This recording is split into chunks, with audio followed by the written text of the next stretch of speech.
मेरे साथ जो हुआ वह अच्छा हुआ या बुरा हुआ। चल इस बात को आज समझते हैं। कई बार हम बहुत ज़्यादा ही अपनी लाइफ को लेकर सीरियस हो जाते हैं। जैसे ही कुछ बुरा हुआ हम उदास हो जाते हैं, और पल भर में जब कुछ अच्छा घटित होता है तो हम खुश हो जाते हैं। हमारे विचार बहुत जल्दी बदल जाते हैं।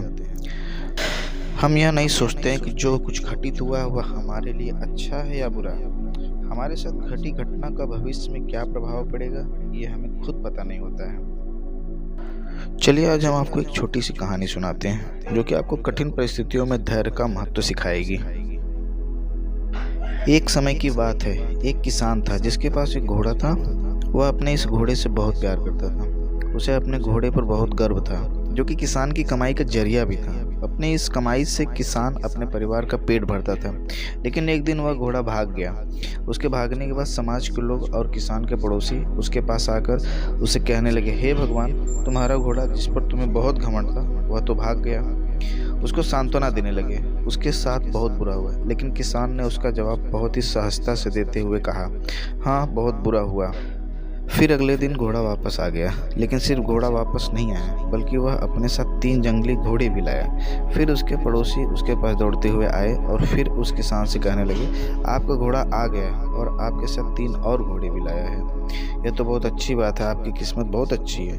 किसान बहुत खुश हुआ, उनकी तरफ देखा, फिर उसका जवाब भी साधारण रूप से दिया और कहा, हाँ शायद। कुछ दिनों बाद किसान का बेटा उसी जंगली घोड़े में से किसी एक को काम के लिए उपयोगी बनाने की कोशिश कर रहा था। लेकिन इसी कोशिश के दौरान घोड़े ने उसे जमीन पर पटक दिया और उसका पैर बुरी तरीके से टूट गया।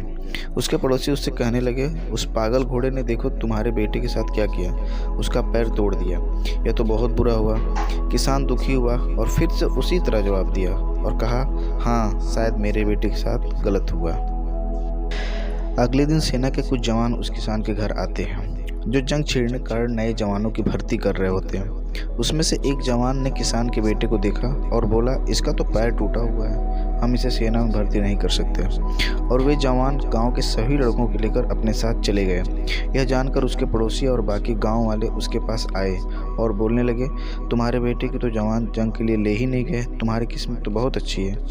और इस आखिरी बार भी किसान ने फिर से बड़ी सहजता से कहा, हाँ शायद।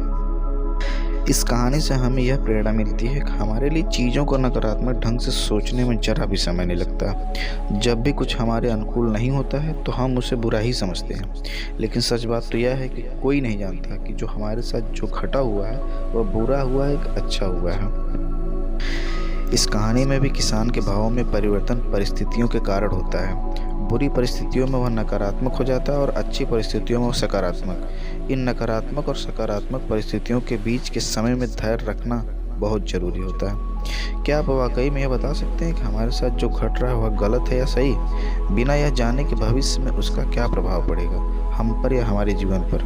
मुझे लगता है आपका जवाब होगा नहीं। हमारे समाज में, हमारे देश में ऐसे बहुत से महान लोग हैं जो अपने जीवन में असफल हुए, हारे, अनेक बड़ी बड़ी बीमारियों से लड़े, किंतु उन्होंने कभी भी अपना धैर्य नहीं खोया और ना ही हार माने। यही आगे चलकर बड़े प्रसिद्ध हुए, सफलता के मुकाम पर पहुंचे और महान बने। हमारे बड़े बुजुर्ग सही ही कह गए हैं, जो होता है अच्छे के लिए ही होता है। यह छोटी सी लाइन हमें बहुत कुछ सिखा जाती है और ये बात हमें कभी भी नहीं भूलनी चाहिए। हमेशा कोशिश करते रहो, जीवन के पथ पर निरंतर आगे बढ़ते रहो। आपको बस यह करना है, किसी बात को लेकर ज़्यादा परेशान नहीं होना है, अपने आप को शांत रखना है और अपने काम से काम रखना है।